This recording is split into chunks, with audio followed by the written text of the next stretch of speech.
जय श्री राम दोस्तों, कौशिक मैथोलॉजी में आप सभी का स्वागत है।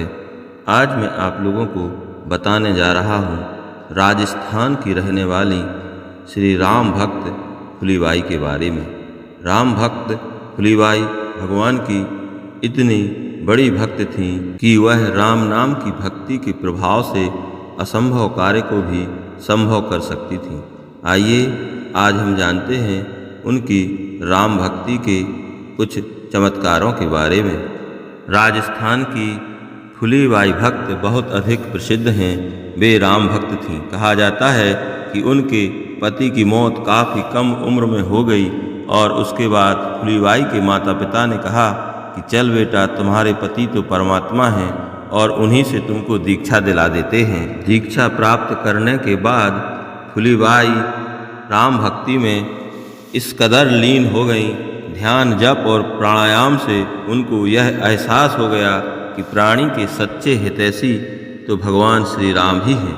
धीरे धीरे राम नाम का स्मरण करते करते और प्रेम अपने हृदय के अंदर भरते भरते उनको ज्ञान हो गया और अनेक प्रकार की अलौकिक शक्तियाँ उनके अंदर प्रकट हो गई। वैसे तो फुलीबाई बहुत अधिक गरीब थीं, लेकिन उन्होंने वास्तविक धन को पा लिया था।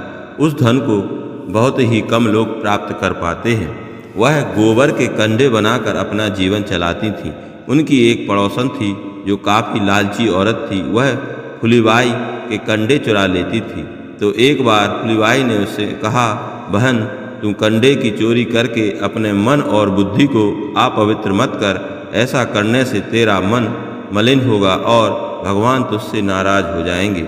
यदि तुझे कुछ कंडे चाहिए तो मुझे बोल दिया कर, मैं कुछ कंडे तुझे दे दिया करूँगी। स्वभाव से ही दुष्ट थी वह कंडा चुराने वाली, लेकिन ऐसा बोलने पर वह और अधिक चिढ़ गई और फुलीबाई को गालियाँ देने लगी। लेकिन फुलीबाई के मन में कोई क्षोभ नहीं आया और वह बोली, बहन, तेरी भलाई के लिए ही कहा है, इसमें मेरा कुछ नहीं होगा, तेरे लिए यह सही नहीं है।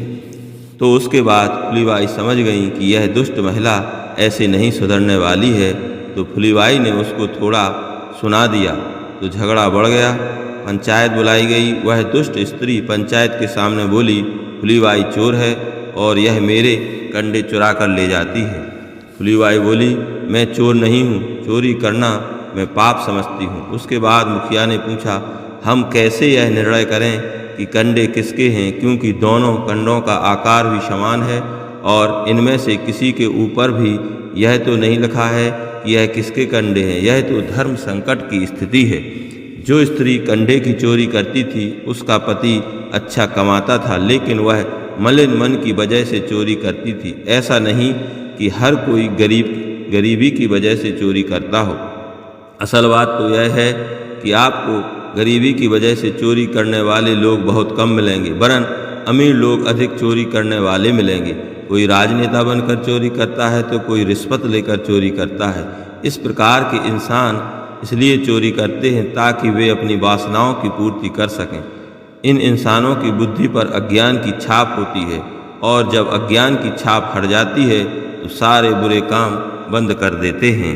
उसके बाद फुलीबाई ने राम नाम का स्मरण किया और बोली, मेरे कंडों से राम नाम की ध्वनि निकलेगी। कंडों को कान के पास लगाकर देख लेना। जिन कंडों से राम नाम की ध्वनि निकले वो मेरे हैं और बाकी सब इसके हैं। उसके बाद पंचायत के लोग उस महिला के घर गए और एक एक करके कंडे को कान से लगाकर देखा तो राम नाम की ध्वनि के 50 कंडे निकले। कहा जाता है कि मंत्र शक्ति का संचार फुलीबाई के अंदर इस प्रकार से हो गया था कि वह जो चीज़ छूती उसके अंदर यही ध्वनि निकलने लगती थी। उसके बाद सबके मन में फुलीबाई के प्रति आदर का भाव पैदा हो गया था। राम नाम में कितनी शक्ति है इसका अंदाज़ा कोई नहीं लगा सकता। फुलीबाई की एक और चमत्कार की कहानी हम आपको यहाँ बताना चाहते हैं।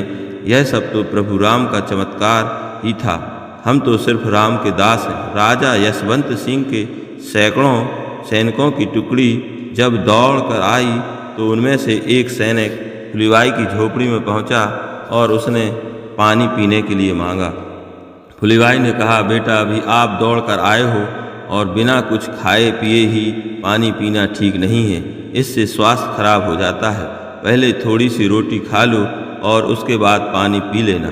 लेकिन सैनिक ने मना करते हुए कहा, यदि मैं कुछ खाऊंगा तो मेरे साथी भी इसकी मांग करेंगे, भला मैं अकेला कैसे खा सकता हूँ। फुलीबाई बोली, मैंने 2 रोटी और सब्जी बनाई है, सब लोग इसके अंदर एक एक टुकड़ा खा सकते हैं, लेकिन पूरी सेना इतने खाने को कैसे खाएगी, यह तो कम होगा। सैनिक ने कहा।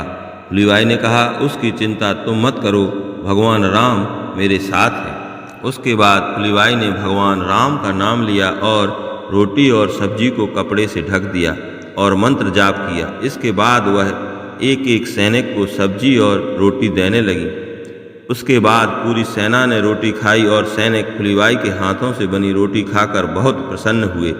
उनको आज तक ऐसा अनुभव कहीं पर भी नहीं हुआ था। उनको यह भी समझ नहीं आ रहा था कि इतना सारा भोजन इतनी छोटी सी झोपड़ी के अंदर कहाँ से आ गया। यशवंत सिंह को जब इस घटना की जानकारी हुई तो वह भी फुलीबाई से मिलने के लिए गए।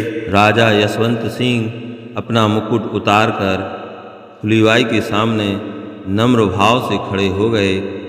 फुलीबाई ने उनसे कहा, बेटा तू बाहर का राज्य तो कर रहा है, लेकिन अपने अंदर के राज्य के बारे में भी तो जान ले। कब तक बाहर की विषय वासनाओं के अंदर पड़ा रहेगा? यदि राज करना ही है तो अपने अंदर का राज्य कर, क्योंकि वह तुम्हारा है। बाहर सब कुछ जो तू देख रहा है वह एक ना एक दिन नष्ट होने वाला ही है।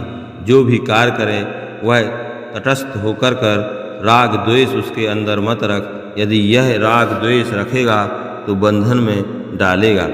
उसके बाद फुलीबाई ने कहा कि हे राजन, तेरा यह जो धन है वह तेरा नहीं है, यह प्रजा का है, और जो राजा प्रजा के धन का दुरुपयोग करता है वह नरक के अंदर पीड़ा भोगता है। प्रजा के धन को प्रजा के कल्याण के लिए ही प्रयोग करना चाहिए, इससे स्वर्ग मिलता है। और जो भगवान राम की भक्ति करता है वह उनके लोक के अंदर चला जाता है और भगवान को पा जाता है।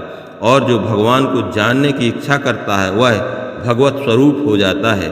फुलीबाई की वाणी को सुनकर यशवंत सिंह ने फुलीबाई के चरणों में प्रणाम किया। यशवंत सिंह सोचने लगे कि मेरे पास धन दौलत सब कुछ है, फिर भी मुझे शांति नहीं मिल रही है, जबकि फुलीबाई के पास धन दौलत कुछ भी नहीं है, उसके बाद भी वह हमेशा शांत रहती हैं और उन्हें किसी भी प्रकार की चिंता नहीं होती है।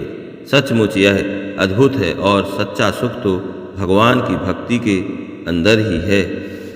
यह संसार तो एक नाटक है, उससे अधिक कुछ भी नहीं है। प्रेम से बोलिए जय जय श्री राम।